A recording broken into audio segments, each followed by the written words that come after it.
कैसे हैं आप लोग। मैं देवराज चौहान आप सभी का स्वागत करता हूं अपने YouTube channel Devraj chemistry classes पर। तो बच्चों हमारा इस फास्ट टैग रिवीजन में चैप्टर नंबर 5 पृष्ठ रसायन चल रहा है। ठीक है, पृष्ठ रसायन की एक वीडियो हमने डाल दी थी, उसमें हमने कोलाइड विलयन के प्रकार तक कराया है। कोलाइड विलयन कितने प्रकार का होता है। आज हम कोलाइड विलयन के बनाने की विधि कराएंगे। ठीक है, एक था कोलाइड विलयन के प्रकार में द्रव स्नेही कोलाइड और द्रव विरोधी कोलाइड। द्रव स्नेही कोलाइड के तो हमारे कोलाइड विलयन आसानी से बन रहे थे, द्रव विरोधी के नहीं बन पा रहे थे, तो उन्हीं के बनाने की विधि हम आज कराएंगे आपको। ठीक है, तो कोलाइड विलयन बनाने की विधि हमारे दो प्रकार की होती है। एक नंबर एक संघनन विधि,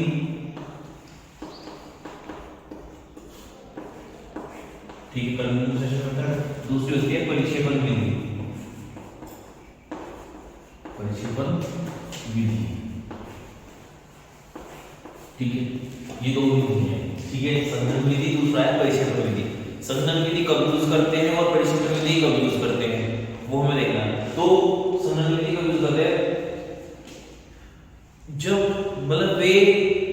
जब हमें कोलाइड विलयन बनाना है, उनमें जो कणों का आकार बहुत छोटा होगा, उन्हें छोटे छोटे कणों को जोड़ के कोलाइड विलयन बनाने की प्रक्रिया कहलाती है, संघनन विधि कहलाती है। मतलब संघनन विधि का हम प्रयोग तब करते हैं जब कोलाइड कणों का आकार, जो ये कण मिलेंगे उनका आकार कोलाइड कणों से छोटा होगा, तब हम इस विधि का यूज करेंगे। उन्हें छोटे छोटे कणों को जोड़कर कोलाइड विलयन बनाने की प्रक्रिया कहलाती है, संघनन विधि कहलाती है। ये तीन प्रकार की होती है। वैसे चार केस है, हम तीन गिनेंगे तो हमारी ऑक्सीकरण विधि, दूसरी अपचयन विधि, तीसरी जल अपघटन विधि। एक और थी उभयअपघटन, वो नहीं है आपके यहाँ 30% जल से। संघनन विधि तीन प्रकार की होती है, ऑक्सीकरण विधि, नंबर 2 अपचयन विधि, नंबर 3 जल अपघटन। ठीक है, बेसिकली है क्या है ऑक्सीकरण विधि क्या है, इस विधि में ऑक्सीकरण प्रक्रिया के द्वारा धातुएं कोलाइड विलयन बनाए जाते हैं। ठीक है, इसमें अपचयन में क्या होता है, इसमें क्या करते हैं, अपचयन के द्वारा कोलाइड विलयन बनते हैं, इसमें जल अपघटन के द्वारा बनते हैं। अपचयन क्या है, जल अपघटन क्या है, ऑक्सीजन समूह देखोगे, जिसमें ऑक्सीजन का योग होता है वो क्या होता है ऑक्सीजन, जिसमें हाइड्रोजन का योग होता है वो क्या होता है अपचयन।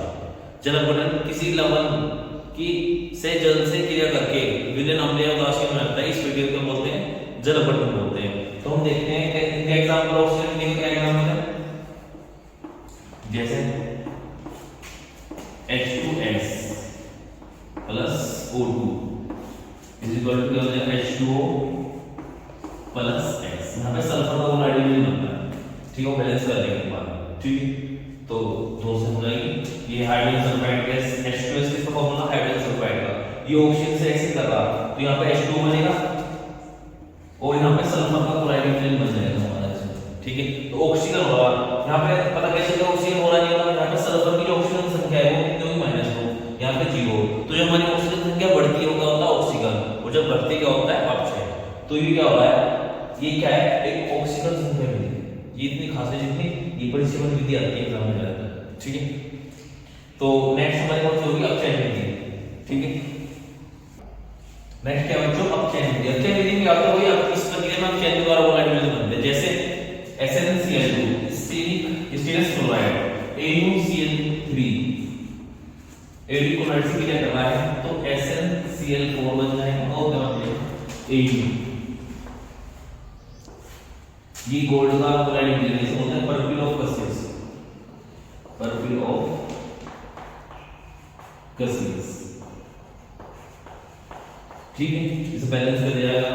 ठीक है भाई, 3 7 2 3 3 2 6 और 3 6 6 3 4।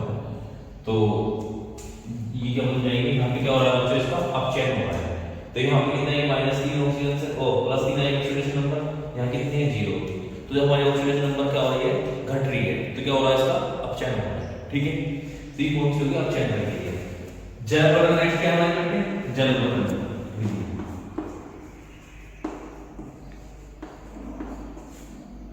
जल अपघटन विधि में क्या करते हैं, जल अपघटन के द्वारा कोलाइड विलयन बनते हैं। किसी भी लवण की क्रिया जल से करते हैं तो तो हमारा उसका क्लोराइड मिलन बन जाएगा। जैसे FeCl3 है, ये फेरिक क्लोराइड है, H2 से रिएक्शन कर रहा है, तो ये एक होगा H पॉजिटिव, OH नेगेटिव। तो Cl कितने बचे हैं? 3, मतलब इसमें 3 पॉजिटिव फिर पे है यहाँ पे, और Cl पाएगा 1 नेगेटिव। कितने हैं? 3 पॉजिटिव 3 नेगेटिव। ये कितने वाले? 1 पॉजिटिव 1 नेगेटिव वाले। तो बैलेंस करना पड़ेगा, 3 से गुणा कर देंगे, 3 पॉजिटिव 3 OH नेगेटिव। तो ये तो इससे रिएक्शन कर लेगा, क्या बनेगा? 3HCl। भाई H पॉजिटिव और Cl नेगेटिव लेगा, बनेगा HCl। और क्या बनेगा? FeOH का होलोनाइज। ये फेरिक हाइड्रोक्साइड क्लोराइड के लिए बनता है। तो ये क्या बनेगी? संघनन विधि। क्या है बच्चों? संघनन विधि।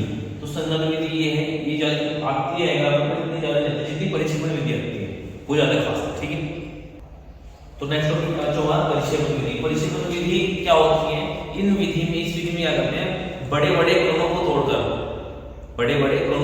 क्लोराइड मिलन बनाने की प्रक्रिया कहलाती है हमारी परिक्षेपण विधि कहलाती है। कहलाती है परिक्षेपण विधि। ये भी कितने प्रकार की होती है? 3 प्रकार की होती है। नंबर 1 यांत्रिक परिक्षेपण।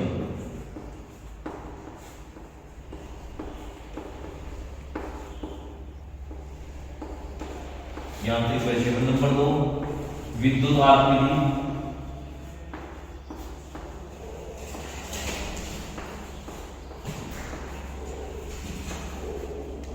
नंबर 3 पेप्टिकरण। पेप्टिकरण बहुत इंपॉर्टेंट आता है एग्जाम में। पेप्टिकरण, ठीक है। पहला यांत्रिक परिक्षेपण, दूसरा विद्युत आर्क विधि, तीसरा है पेप्टिकरण, ठीक है। यांत्रिक परिक्षेपण क्या है? इसमें क्या करते हैं? इसमें कोलाइड चक्की होती है, जैसे आटा पीसने वाली चक्की, इसमें कोलाइड मिलन बनाने की चक्की होती है, जिसमें 2 पार्ट्स लगे होते हैं शाफ्ट के द्वारा, इस टाइप में।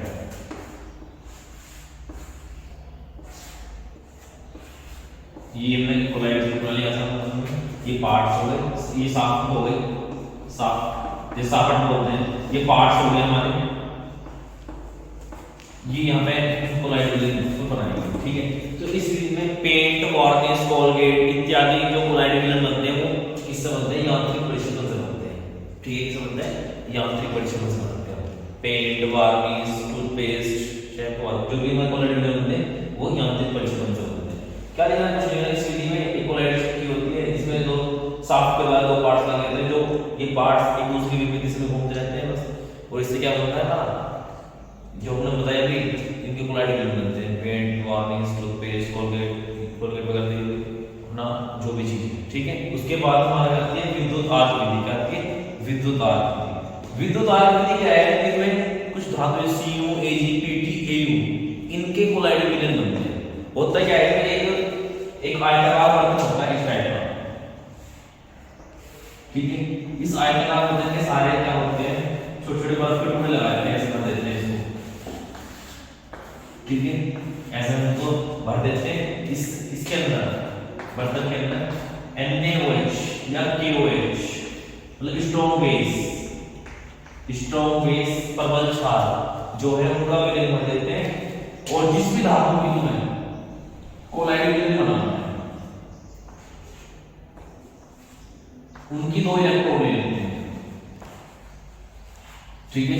उनकी 2 इलेक्ट्रोड ले लेते हैं, उनसे स्पार्क क्रिएट करते हैं, चिंगारी उत्पन्न कराते हैं यहाँ पे, ठीक है। एक एनोड हो जाएगी, एक कैथोड हो जाएगी। जब स्पार्क क्रिएट होता है तो ये वहां पर उसकी इस धातु की वाष्प बनती है, ठीक है। और ये जो बर्फ के टुकड़े लगाए हुए हैं वो किस लिए लगाए हुए हैं? वो इसलिए लगाए हुए हैं जो वाष्प बने उसको लिक्विड फॉर्म में कन्वर्ट करने के लिए, उसको द्रवित अवस्था में कन्वर्ट करने के लिए, उसका कोलाइड मिलन बन जाए आसानी से, ठीक है। तो इस विधि में क्या होता है? एक आयताकार बर्तन होता है जिसके सारे बर्फ के टुकड़े लगे होते हैं। पात्र में क्या प्रबल क्षार NaOH का मिलन कर लेते हैं, और जिस धातु को हमें कोलाइड मिलन बनाना होता है उसकी 2 इलेक्ट्रोड की सहायता से इस ताप चिंगारी उत्पन्न करते हैं, जिससे हमें उस धातु का कोलाइड मिलन बन जाता है, प्राप्त होता है, ठीक है। ये हमारे क्या है? विद्युत आर्क विधि, बहुत आसान है, ठीक है। नंबर 3, ठीक है। नंबर 3 है पेप्टिकरण। पेप्टिकरण क्या है बच्चों? पेप्टिकरण पहले मैं स्टेटमेंट पढ़ रहा हूं, उसको बाद में एक्सप्लेन करेंगे। किसी ताजे अवक्षेपित पदार्थ में उचित वैद्युत अपघटन मिलाकर कोलाइडिक विलयन बनाने की प्रक्रिया क्या कहलाती है? पेप्टिकरण कहलाती है। ठीक है, किसी ताजे अवक्षेपित पदार्थ में उचित वैद्युत अपघटन मिलाकर कोलाइडिक विलयन बनाने की प्रक्रिया क्या कहलाती है? पेप्टिकरण कहलाती है। जैसे तुम बताइए, जैसे तुम दही जो होती है, दही से तुम छाछ बना लो, क्या बना लो? छाछ। वो क्या है? छाछ का क्या है? कोलाइडिक विलयन। दही में तो इसमें घी निकाल लेंगे और उसमें गर्म पानी से, जैसे आपका मौसम चल रहा है, सर्दियाँ चल रही है, तो घी थोड़ा लेट आता है, तो उसमें थोड़ा गर्म पानी डाल दिया, ठीक है, तो वो थोड़ा जल्दी घी आ जाएगा। और जो अवक्षेप पदार्थ क्या होते हैं, इसमें मोटे मोटे अवक्षेप होते हैं, बड़े बड़े अवक्षेप होते हैं, दही होता है, दही टाइप में क्या होता है? अवक्षेपित पदार्थ। उसमें क्या डाल देते हैं? गर्म पानी मिला देते हैं, उससे क्या आसानी से मतलब उसको उसमें से घी निकाल कर हमारा छेद बच जाएगा, छेद क्या बोल जाएगा? छाछ बोल देंगे। ठीक है, ये क्यों नॉर्मल बता रहा हूँ एग्जाम्पल जो हम डेली लाइफ में देख सकते हैं। वरना क्या होता है? एग्जाम्पल FeOH का वोल्टाइज, इसके PPT है, मतलब अवक्षेप। फेरिक हाइड्रोक्साइड के अवक्षेप हमारे पास, इसके अंदर एक या दो ड्रॉप, 1 और 2 drops FeCl3 ferric chloride mix कर देते हैं, नारंगी रंग का लिक्विड फॉर्म होता है, उसको अच्छे से शेक करेंगे ड्रॉप में, तो हमारे पास क्या हो जाएगा? FeOH का वोल्टाइज का क्लोराइड विलयन बन जाएगा। FeOH का वोल्टाइज का क्लोराइड विलयन बन जाएगा। ठीक है, ये हमारी क्या है? परिक्षेपण विधि होती है। तो बच्चों हमारा नेक्स्ट टॉपिक है कोलाइडिक विलयन को शुद्ध करने की विधि। देखो कोलाइडिक विलयन बन चुका है और उसमें अशुद्धि भी तो हो सकती है, तो नेक्स्ट टॉपिक क्या है हमारा? कोलाइडिक विलयन को शुद्ध करने की विधि। तो कोलाइडिक विलयन को शुद्ध करने की जो विधि है, जो इससे अधिक शुद्ध होता है, वो एक ही विधि है, अपोहन विधि। क्या कौन सी विधि है? अपोहन विधि। अपोहन को बोलते हैं डायलाइसिस मेथड। क्या बोलते हैं? Dialysis method. आपने नाम भी सुना होगा डायलाइसिस, भाई उसका डायलाइसिस, ब्लड का डायलाइसिस, तो ब्लड भी तो कोलाइडिक विलयन है, रक्त भी तो हमारा क्या है? कोलाइडिक विलयन। खून जो है उसमें शुद्धियां आ जाती है, उसको हम शुद्ध करते हैं। तो जो खून क्या है, जो ब्लड हमारा है, वो एक कोलाइडिक विलयन है, और ये क्या है? कोलाइडिक विलयन को शुद्ध करने की विधि है, तो उसे बोलते हैं डायलाइसिस मेथड। आपने सुना होगा। ठीक है, तो ये क्या है? अपोहन विधि। क्या है बच्चों? अपोहन विधि। इसमें कोलाइडिक विलयन को शुद्ध किया जाता है। इसमें 99.9% कोलाइडिक विलयन शुद्ध होता है। ठीक है, तो ब्लड भी क्या होता है हमारा? कोलाइडिक विलयन। अब देखते हैं अपोहन विधि क्या है। देखो बच्चों, जो कोलाइडिक विलयन में अशुद्धियां आएंगी वो किसकी आएंगी? क्रिस्टलाभ की आएंगी। किसकी आएंगी? क्रिस्टलाभ की। और जैसे कि सबसे स्टार्टिंग में ये ग्राफ में हमने बता दिया था कि वे पदार्थ जो पार्चमेंट झिल्ली में से आर पार निकल जावे उन्हें क्या बोल रहे हैं हम? क्रिस्टलाभ। जो नहीं निकल पाते उन्हें क्या बोल रहे हैं? कोलाइडिक कण। तो करते क्या है इस विधि में? एक पात्र ले लेते हैं, ठीक है, उसमें पानी में चलता हुआ, पानी में इस पात्र में क्या करते हैं? पानी भर देते हैं, वो भी चलता हुआ। ठीक है, पात्र ले लो, को इसमें एक पार्चमेंट झिल्ली से बनी हुई लटका देते हैं। ठीक है, और पानी चलता हुआ पानी होना चाहिए, तो उस थैली में हम अशुद्ध कोलाइडिक विलयन भर देते हैं, जिसमें क्रिस्टलाभ की अशुद्धियां होती है। अब चलते हुए पानी में इस थैली को लटका देते हैं। अब थोड़े दिन के बाद मतलब ये जो अपोहन विधि है थोड़ा टाइम लेती है। ठीक है, कुछ एक दो दिन बाद उसमें जो क्रिस्टलाभ के जो कण है वो धीरे धीरे पानी के साथ क्या होंगे? निकल जाएंगे, और जो कोलाइडिक विलयन, शुद्ध कोलाइडिक विलयन उस थैली के अंदर रह जाएगा। ठीक है, इस प्रकार हमें शुद्ध कोलाइडिक विलयन प्राप्त होगा। इसे बोलते हैं कोलाइड अपोहन विधि। अब दिक्कत क्या है भाई? कुछ काम हमें जल्दी भी करना है, तो ये टाइम ले रहा है, तो इसके टाइम को रोकने के लिए हमने एक विधि को बनाई, इसे बोलते हैं विद्युत अपोहन। बेस्ट यही है, शुद्ध मात्रा में इससे प्राप्त होता है। विद्युत अपोहन में क्या होता है? जो काम 2-3 दिन में हो रहा है, वो 1-2 घंटे में हो जाता है, उसे बोलते हैं इलेक्ट्रोडायलाइसिस। इसी प्रक्रिया को 2 इलेक्ट्रोड के बीच छोड़ा दो, एनोड और कैथोड के बीच, क्या बोल रहे हैं? विद्युत अपोहन। जब अपोहन की क्रिया 2 इलेक्ट्रोडों के मध्य कराई जाती है, उसे क्या कहते हैं बच्चों? विद्युत अपोहन कहते हैं। ठीक है, पर इसमें ये थोड़ा जल्दी निपटने के चांस होते हैं, तो तुम पता है जैसे है विद्युत क्षेत्र उत्पन्न होता है, उसके साथ साथ एक मैग्नेटिक फील्ड भी क्रिएट होता है। इस वजह से झिल्ली के क्रैक होने के चांसेस बन जाते हैं, जिसके अंदर वैद्युत अपोहन के अंदर। ठीक है, तो इसमें क्या होती है, कोलाइडिक मीडियम को शुद्ध करने की विधि होती है। अभी हमने कोलाइडिक मीडियम को शुद्धिकरण भी कर लिया। अब इसके गुण बहुत इंपॉर्टेंट है कोलाइडिक मीडियम के। कोलाइडिक मीडियम के गुण बहुत ज्यादा इंपॉर्टेंट है, इसमें एग्जाम में आते हैं।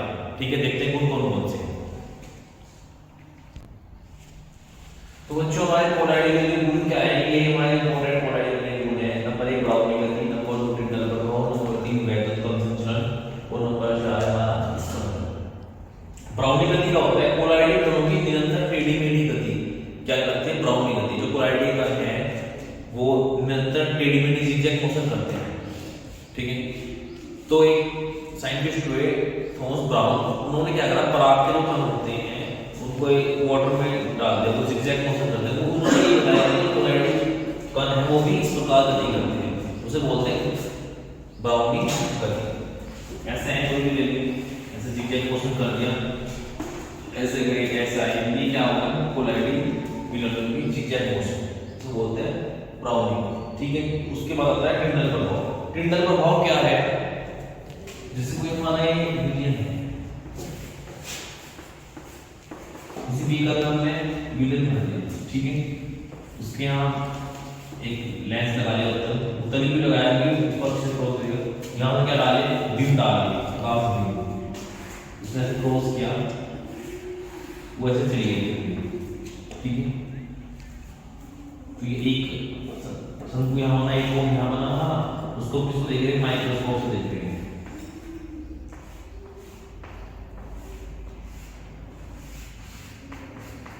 तो ये जो कोण बने, ये क्या है, टिंडल शंकु। इस घटना को क्या बोलते हैं, टिंडल प्रभाव। जब किसी प्रकाश पुंज को कोलाइडिक मीडियम से गुजारा जाता है तो प्रकाश पुंज का मार्ग पथ जो है वो शंकुआकार दिखाई देता है, टिंडल शंकु का आकार का दिखाई देता है। इस घटना को क्या बोलते हैं, टिंडल प्रभाव कहते हैं। यह प्रक्रिया अंधेरे में कराई जाती है। किसमें कराई जाती है, अंधेरे में कराई जाती है। इसका जो कारण माना गया है वो ब्राउनी गति को माना गया है। किससे माना गया, ब्राउनी गति। अंधेरे में ही क्यों कराएंगे, अंधेरे में ज्यादा विजिबल होंगे ये शंकु, दिन में नहीं दिखाई देंगे। ठीक है, सपोज करो मैं यहाँ से कोई लेजर लाइट बीम डाल रहा हूँ, वो सामने आपको दीवार पे स्पॉट दिखाई देगा, अगर एक स्पॉट, छोटा स्पॉट दिखाई देगा। अगर मैं यही प्रक्रिया अंधेरे में कराऊं तो पूरी एक लाइन में दिखाई देगी उसकी, इस प्रकार विजिबल होगा वो शंकु। ठीक है, इसे बोलते हैं टिंडल प्रभाव। आता है वैद्युत कण संचलन क्या है, वैद्युत कण संचलन क्या होता है, इसमें एक गोलाकार की लड़ी होती है। ठीक है, जिसमें हम कोलाइडिक विलयन भर देते हैं। एक साइड क्या कैथोड हो जाएगा, एक साइड हो जाएगा, हमने एनोड डाल दिया, एनोड, और उसमें कोलाइडिक विलयन। तो वैद्युत क्षेत्र की उपस्थिति में कोलाइडिक कणों का एक ही इलेक्ट्रोड की ओर गति करना क्या कहलाता है, वैद्युत कण संचलन कहलाता है। सपोज करो कोलाइडिक कण कैसा है, निगेटिव है, कोलाइडिक कण कैसा है, निगेटिव है, तो पॉजिटिव की तरफ मूव करेगा।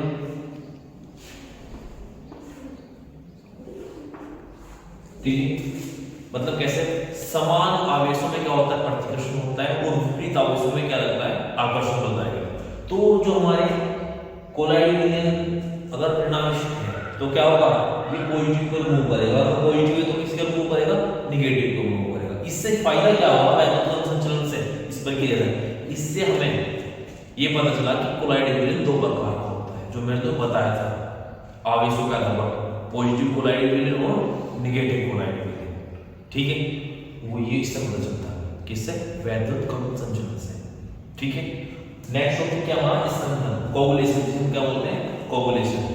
ठीक है, कोगुलेशन क्या है बच्चों, स्कंदन किसी कोलाइडिक विलयन में, किसी कोलाइडिक विलयन से अवक्षेप प्राप्त करने की प्रक्रिया, किसी कोलाइडिक विलयन में उचित वैद्युत घटक मिलाकर अवक्षेप प्राप्त करने की प्रक्रिया कहलाती है, स्कंदन कहलाती है।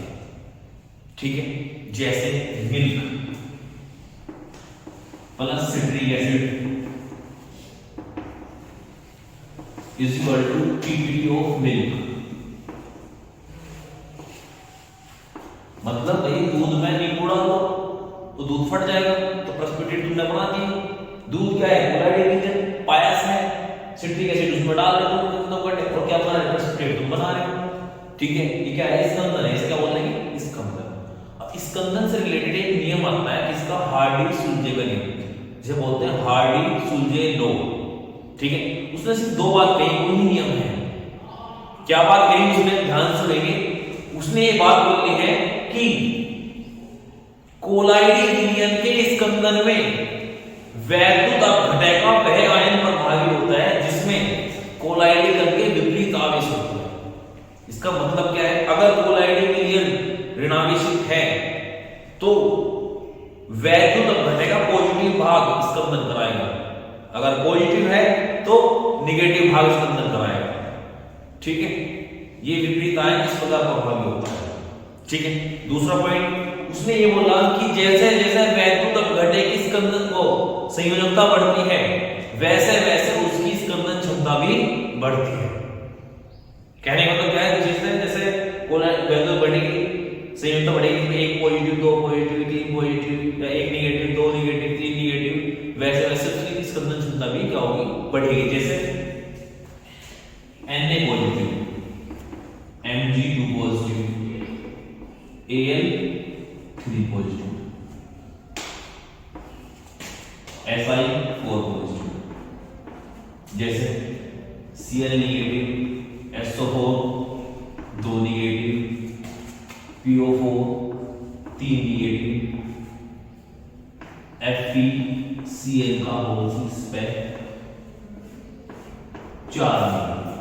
तो ये क्या है? एक पॉजिटिव इसमें, दो पॉजिटिव इसमें, तीन पॉजिटिव इसमें, चार पॉजिटिव, एक नेगेटिव, दो नेगेटिव, तीन नेगेटिव, चार नेगेटिव।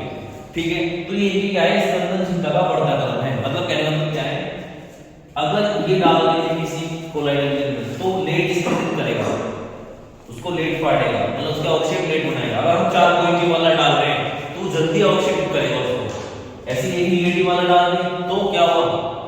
जल्दी निकलने का उसका अवक्षेप लेट करेगा। वो चार वाला करेगा, जल्दी करेगा। फॉर एग्जांपल जैसे हमारा ब्लड है, मतलब कट गया, ब्लड बह रहा है, फिटकरी लगाते हैं। फिटकरी को लगाते हैं कि वो ब्लड बहना बंद हो जाएगा। क्यों हो जाएगा? फिटकरी उसको कोगुलेशन कर देती है। ब्लड क्या है? ऋणावेशित कोलाइडी विलयन है। जो खून है हमारा वो क्या है? ऋणावेशित कोलाइडी विलयन है। और जो फिटकरी है उसमें K पॉजिटिव और L3 पॉजिटिव वे आयन प्रभावी होते हैं उसको ब्लड का स्कंदन करने के लिए, ब्लड को जमाने के लिए। ठीक है, तो इस वजह से वो बंद हो जाता है। तो ये हमारा दूसरा किसका? हार्डी-सुलजे का नियम। उसके बाद क्या होता है? लास्ट टॉपिक चैप्टर, क्योंकि स्वर्ण संख्या एक इंपॉर्टेंट टॉपिक था, वो कट चुका है 30% सिलेबस के अंदर। अब इसमें क्या है? सिर्फ कोलाइडी विलयन के उपयोग है। उपयोग क्या है? तुमको पता ही है, औषधि के रूप में होता है। भाई जितने भी मेटल है सबका उपयोग किसके रूप में होता है? औषधि के रूप में। ठीक है, दवाई बहुत इंपॉर्टेंट भाई, इनके सब कोलाइडी विलयन बनाए जाते हैं, उनसे इसका यूज करते हैं, दवाई के यूज में करते हैं। धुएं का अवक्षेपण में, धुएं का अवक्षेप करते हैं। जैसे कोई रेशर हो गया, कोई मतलब ईंट वगैरह भट्टा वट्टा ये चीज हो गई, इनका जो धुआं है उसमें जो लोहे का वो डाल देते हैं, ऊपर लगा देते हैं उसकी चिमनी वगैरह में, वो इसे लगाते हैं कि उसका अवक्षेपण हो जाए, जो हैवी पार्टिकल्स है वो उसके अंदर रह जाए और लाइट पार्टिकल्स वह एटमॉस्फेयर से बाहर चले जाए। ठीक है, अपना उसके अंदर होता है जल को शुद्ध करने के लिए। तो ये क्या है? कोलाइडी विलयन का उपयोग। ये जो हमारी वीडियो है बच्चों की, इस चैप्टर की सबसे जानदार वीडियो होने वाली है। इसमें वो सब चीज इंपॉर्टेंट आपको बताई गई है इस वाले वीडियो में, और वो वाली भी अपनी खास वीडियो थी। तो जो अपने लगातार अपने वीडियो बना रहे हो तो देखते रहे। कुछ भी प्रॉब्लम हो कमेंट बॉक्स में आप पूछ सकते हैं। ठीक है, थैंक्स।